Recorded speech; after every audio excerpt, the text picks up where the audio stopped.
Ladies and gentlemen, it's a great day. A day which is going to promote peace and prosperity. Switzerland में होने वाले America और Iran के अमन मुज़ाकरात के दौरान एक ड्रामाई सूरत-ए-हाल उस वक्त पैदा हुई जब मुज़ाकरात ट्रंप के सख्त बयानात की वजह से तकरीबन ताअत्तुल का शिकार हो गए।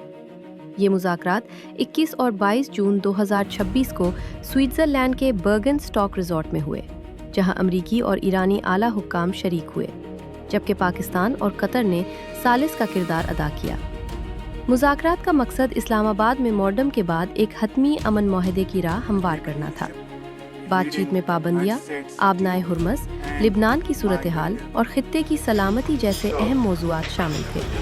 लेकिन सूरत हाल उस वक्त कशीदा हो गई जब अमरीकी सदर डोनाल्ड ट्रंप ने खबरदार किया कि अगर ईरान ने माहदे की शराइत पूरी ना की तो फौजी कार्रवाइयाँ दोबारा शुरू हो सकती हैं।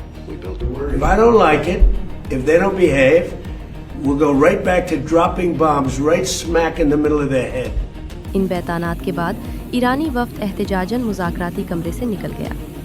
ईरानी वफ्द के वॉकआउट के बाद खदशा पैदा हो गया कि मुज़ाकरात नाकाम हो जाएंगे। इस मौके पर पाकिस्तान के वज़ीर आज़म शहबाज शरीफ और कतरी हुक्काम ने सरगर्म सिफारती कोशिशें की और दोनों फरीकों को दोबारा मुज़ाकरात की मेज़ पर लाने में अहम किरदार अदा किया। बिलाखिर मुज़ाकरात दोबारा शुरू हुए और अहम पेशरफ्त के साथ इख्तिताम पजीर हुए। दोनों ममालिक ने अगले 60 दिनों में हतमी मुआहदे तक पहुँचने के लिए एक रोड मैप पर इत्तेफाक किया और एक आला सतही निगरानी कमेटी भी कायम की गई। मुज़ाकरात के अहम नताइज में आबनाए हुर्मस को खुला रखने के लिए बराह रास्त राब्ता निज़ाम कायम करना भी शामिल है, ताकि मुस्तकबिल में कशीदगी कम की जा सके।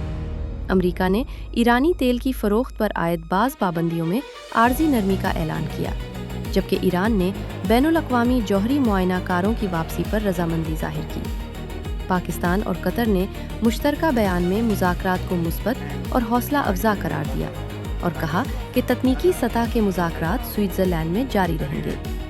अगरचे कई अहम मामलात अभी हल तलब है, लेकिन इन मुज़ाकरात को वाशिंगटन और तेहरान के दरमियान हालिया बरसों की सबसे बड़ी सिफारती पेशरफ्त करार दिया जा रहा है।